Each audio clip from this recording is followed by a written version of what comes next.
भारत में धार्मिक परंपराओं और महिलाओं के अधिकारों के बीच संतुलन को लेकर एक बार फिर बड़ी बहस शुरू हो गई है। क्या देश की सभी मस्जिदों में महिलाओं को बिना रोक टोक के नमाज पढ़ने की अनुमति मिलेगी? क्या दाऊदी बोहरा समुदाय में लड़कियों के खतना की प्रथा को गैर कानूनी घोषित किया जाएगा? और क्या दूसरे धर्म में शादी करने के बाद भी पारसी महिलाएं अग्नि मंदिर में प्रवेश कर पाएंगी? इन सभी अहम सवालों का जवाब अब सुप्रीम कोर्ट के एक बड़े फैसले से तय हो सकता है। सुप्रीम कोर्ट ऑफ इंडिया में 9 जजों की संवैधानिक पीठ ने इन दिनों सबरीमाला टेंपल एंट्री केस से जुड़े मामलों पर सुनवाई कर रही है। इस सुनवाई के साथ धार्मिक आस्था और महिला अधिकारों से जुड़े करीब 66 अन्य मामलों को भी जोड़ा गया है। माना जा रहा है कि इस महीने इस पर अहम फैसला आ सकता है। चलिए जानते हैं पूरा मामला। नमस्कार, मैं हूं आपके साथ गरिमा शर्मा और आप देख रहे हैं India.com। मंगलवार से शुरू हुई इस ऐतिहासिक सुनवाई में चीफ जस्टिस सूर्यकांत की अध्यक्षता वाली 9 जजों की पीठ के सामने पहले दिन सॉलिसिटर जनरल तुषार मेहता ने अपनी दलीलें पेश की। उन्होंने अदालत में ये तर्क दिया कि हर धार्मिक स्थल के अपने अपने नियम और परंपराएं होती हैं, जिनमें एक सीमा तक दखल दिया जाना चाहिए।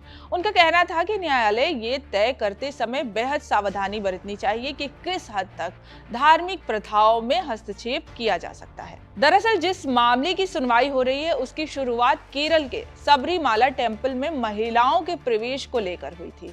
भगवान अयप्पा को ब्रह्मचारी मानने की परंपरा के चलते 10 से 50 वर्ष की महिलाओं के प्रवेश पर लंबे समय से रोक थी।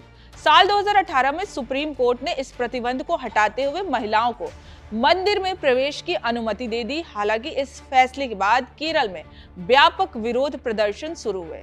कई पुनर्विचार याचिकाएं दायर की गई। इन्हीं याचिकाओं के आधार पर अब ये व्यापक सुनवाई की जा रही है। ये मामला अब केवल सबरीमाला मंदिर तक सीमित नहीं रह गया है। सुप्रीम कोर्ट इस सुनवाई में 2019 में तय किए गए 7 महत्वपूर्ण संवैधानिक सवालों पर विचार कर रहा है। इन सवालों का संबंध कई अन्य धार्मिक मुद्दों से भी है, जैसे मस्जिदों में महिलाओं का नमाज पढ़ने की अनुमति, पारसी महिलाओं को विवाह के बाद अग्नि मंदिर में प्रवेश, दाऊदी बोहरा समुदाय में महिलाओं के खतना की प्रथा। यानी ये फैसला देश के विभिन्न धर्मों और समुदाय से जुड़े कई संवेदनशील मुद्दों को प्रभावित कर सकता है। सुप्रीम कोर्ट इस बात की भी समीक्षा कर रहा है कि संविधान के अनुच्छेद 25 और 26 के तहत दिए गए धार्मिक स्वतंत्रता के अधिकार और समानता, स्वतंत्रता व गरिमा जैसे मौलिक अधिकारों के बीच संतुलन कैसे स्थापित किया जाए। सुनवाई के दौरान सॉलिसिटर जनरल तुषार मेहता ने 2018 के फैसले पर सवाल उठाते हुए कहा कि इसे गलत तरीके से लिया गया था और इसे पुनर्विचार की आवश्यकता है।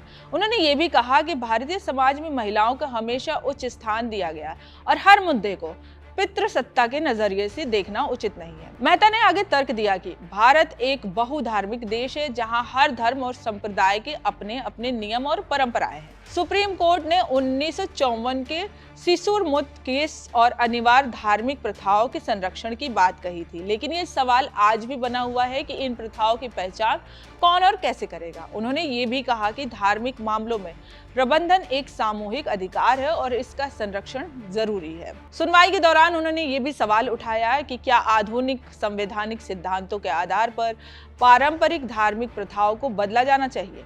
उदाहरण के तौर पर उन्होंने कहा कि जैसे दरगाह या गुरुद्वारे में सिर ढककर जाना एक परंपरा है, जिसे व्यक्तिगत स्वतंत्रता के आधार पर चुनौती दी जा सकती है। वहीं सुनवाई के दौरान कई जजों ने अहम सवाल उठाए। जस्टिस वीवी नागरत्न ने 2018 के फैसले का हवाला देते हुए कहा कि महिलाओं के प्रवेश पर रोक को उस समय छुआछूत की श्रेणी में माना गया था। इस पर सॉलिसिटर जनरल ने जवाब दिया कि किसी विशेष धार्मिक परंपरा को छुआछूत के बराबर मानना सही नहीं है, क्योंकि ऐतिहासिक रूप से छुआछूत का संबंध सामाजिक भेदभाव से रहा है और दोनों स्थितियों की तुलना नहीं की जा सकती। कुल मिलाकर ये मामला अब केवल एक मंदिर या एक परंपरा तक सीमित नहीं है, बल्कि ये पूरे देश में धार्मिक स्वतंत्रता और महिला अधिकारों के बीच संतुलन तय करने वाला एक ऐतिहासिक मुकाम बन चुका है।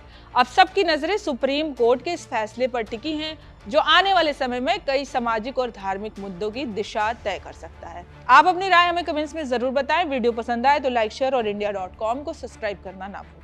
अब आप जहां भी हैं वहीं से खबर भेज सकते हैं। आपके आसपास कुछ घट रहा है या कोई खास बात, तो बस अपना मोबाइल उठाइए और फिर न्यूज के ऐप पर शेयर कर दीजिए।